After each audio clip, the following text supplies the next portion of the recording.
एक basmati rice controversy हुई थी इंडिया के अंदर। और अगर हम इसकी बात करें तो एक बैकग्राउंड मैं आपको देना चाहता हूँ कि हमारे यहाँ पर इंडिया में ही लगभग 2 लाख वैरायटीज़ हैं राइस की। ये नंबर बहुत बड़ा है। ओके, 200,000, 2 लाख वैरायटीज़ राइस की, अलग अलग रीजन में अलग अलग तरीके की राइस पैदा होती है। कहीं पर कुछ ज़्यादा पॉपुलर है, कुछ कम पॉपुलर है, लेकिन ऐसा एस्टिमेट है। ओके, नाउ बासमती जो है, बासमती राइस आपने नाम सुना होगा, basmati rice. Basmati rice is a distinct for its unique aroma, उसकी एक अलग ही खुशबू होती है, एंड फ्लेवर, उसका एक स्वाद अलग होता है, due to the geography, soil and climate of this region. ये हमारे रीजन में ही मिलती है, इंडिया पाकिस्तान के अंदर। ये बासमती राइस है, उसकी अपनी हमारी जो जोग्राफी है, जो हमारी हमारी जोग्राफिकल लोकेशन है हमारे कंट्री की, हम जिस तरीके की मिट्टी यूज़ करते हैं, सॉइल में उसको उगाते हैं, और जो हमारा क्लाइमेट है, उसकी वजह से इस राइस में, ये जो पर्टिकुलर राइस वैरायटी है जिसका नाम है बासमती राइस, इसका एक अपना डिस्टिंक्ट एरोमा होता है और उसका फ्लेवर होता है, और ये बहुत पॉपुलर है। Now there is a reference to basmati in ancient text. हमारे एंशियंट टेक्स्ट में भी इस बासमती का बहुत ज़्यादा उसमें रेफरेंस है।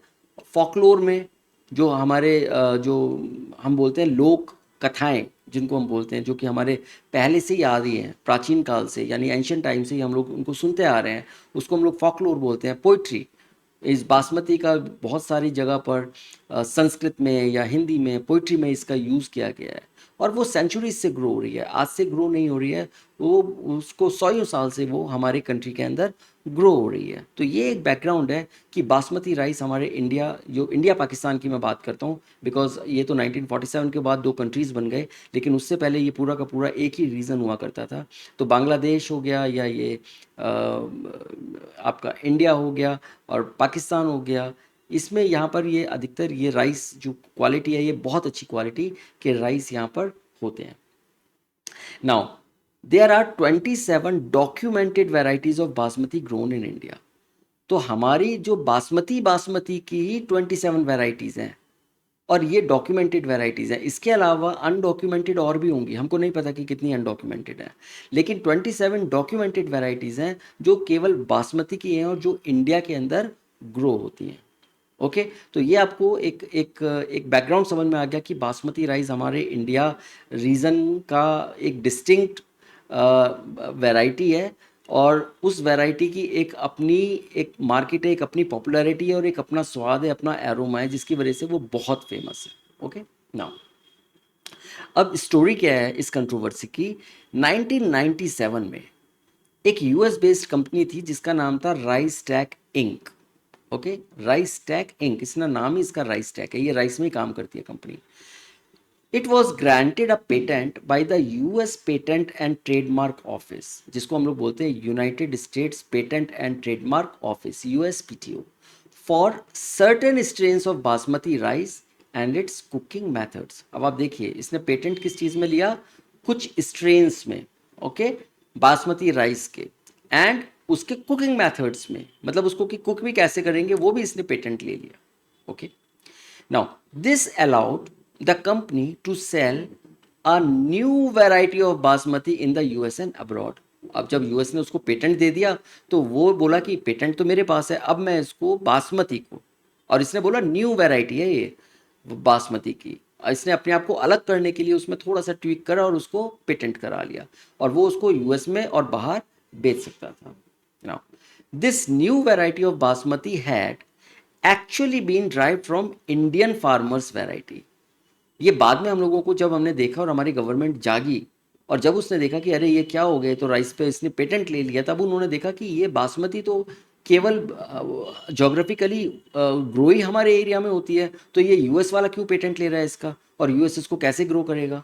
तब उन्होंने उसको देखा कि ये जो उसने बासमती का पेटेंट लिया है, उन्होंने पेटेंट को एग्जामिन करा, और उन्होंने पाया कि ये तो इंडियन फार्मर्स की वेराइटीज़ को उसने यूज़ करके पेटेंट ले लिया। Okay, now Indian basmati was crossed with semi-dwarf varieties and claimed as an invention or a novelty। अब इस कंपनी ने क्या स्मार्टनेस दिखाई, इसने हमारी इंडियन बासमती को लिया, और उसको किसी सेमी ड्वार्फ वैरायटी के साथ उसने क्रॉस कर दिया, और जो भी उसका प्रोडक्ट बना उसने बोला कि ये तो मेरा नोवल प्रोडक्ट है और ये मेरी बासमती है, मैं इसको पेटेंट करूंगा, right. The patent extends to functional equivalent, implying that other people selling basmati rice could be restricted by the patent। और इसने एक कदम आगे जाके बोला कि जो उसने उसके फंक्शनल इक्विवेलेंट्स, मतलब एक तो इसने लिया कि इस वैरायटी को बनाया और उस वैरायटी का पेटेंट ले लिया, साथ में उसने बोला कि इसके इक्विवेलेंट जो फंक्शनल इक्विवेलेंट है, मतलब अगर इसमें एरोमा है तो बाकी के जो राइस हैं अगर उनमें भी एरोमा होगा तो वो आप सेल नहीं कर सकते, वो भी मैं ही सेल करूंगा क्योंकि ये मेरा पेटेंट है। You got it. तो इन्होंने इस तरीके से, इस कंपनी ने चीटिंग करी और चीटिंग करके ये बासमती राइस का पेटेंट ले लिया। गुड। नाउ अब government of India, NGOs and farmer groups, उन्होंने इसको पेटेंट को बहुत स्ट्रांगली अपोज करा, बिकॉज ये हमारा एक बहुत ही सबसे ज़्यादा बिकने वाला राइस वैरायटी है, और उस राइस वैरायटी को अगर कोई यूएस की कंपनी पेटेंट ले लेती है और वो कहती है जी इसको तो मैं बेचूंगी और आप नहीं बेच सकते, तो गवर्नमेंट को लगेगा कि ये तो हमारा ही है और आप हमारी से चीज़ों को चुरा कर और आप बोल रहे हैं कि आप बेचेंगे, तो तब उन्होंने सभी ने बहुत स्ट्रांगली इसको अपोज करा। और उन्होंने यूएस के अंदर एविडेंस प्रोवाइड करा। एक प्रायर आर्ट होता है, प्रायर आर्ट का मतलब होता है कि हमको ये एविडेंस देना पड़ता है कि जिस चीज़ का पेटेंट किया गया है वो तो हमारे यहाँ पर पहले से ही चली आ रही है, तो आप इसमें क्यों पेटेंट कर रहे हैं, तो हमने उसका एविडेंस दिया, उसको हम लोग बोलते हैं prior art. So basmati existed in India long before, हमने इस चीज़ का एविडेंस प्रोवाइड करा वहाँ के पेटेंट ऑफिस को और हमने उसका ऑब्जेक्शन रेज करा वहाँ, राइट। और उसके बाद जब हमने ये सारी चीज़ें करी तो many claims of RiceTec patent were revoked by USPTO.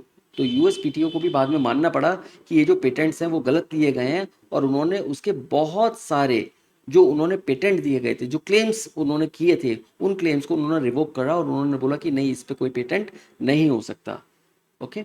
Now RiceTec was allowed only a few claims related to specific rice lines, not the general name basmati.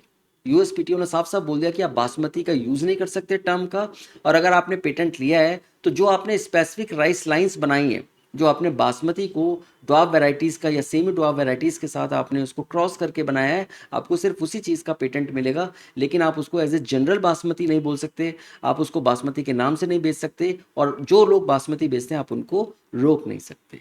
Okay. Now India protected basmati rice as a geographical indication. अब ये एक और geographical indication, एक और document होता है जो एक पर्टिकुलर जोग्राफी के अंदर ग्रो होने वाली चीज़ों को प्रोटेक्ट करता है। अगर हम हमारी जोग्राफी के अंदर कोई ऐसा यूनिक प्रोडक्ट ग्रो करते हैं जो दुनिया में और कहीं नहीं होता, तब हम उसको जोग्राफिकल इंडिकेशन या इंडिकेटर के थ्रू हम उसको प्रोटेक्ट कर सकते हैं। और उस एक बार हमको जीआई का टैग मिल गया, तो जीआई टैग होने के बाद दुनिया में कोई और उसका पेटेंट नहीं ले सकता। तो हमने सबसे पहले तो राइस टैग के जो भी क्लेम्स थे उनको ख़त्म कराया, उसके बाद हमने अपने बासमती राइस को जीआई से प्रोटेक्ट कर लिया, यानी जोग्राफिकल इंडिकेशन से प्रोटेक्ट कर लिया कि ये तो सिर्फ हमारी जोग्राफी में ही उगता है, ये और कोई कंट्री इसको नहीं उगा सकती, इसीलिए ये हमारी जोग्राफी का एक एक नोन प्रोडक्ट है और हमको जीआई का एक प्रोटेक्शन मिल गया।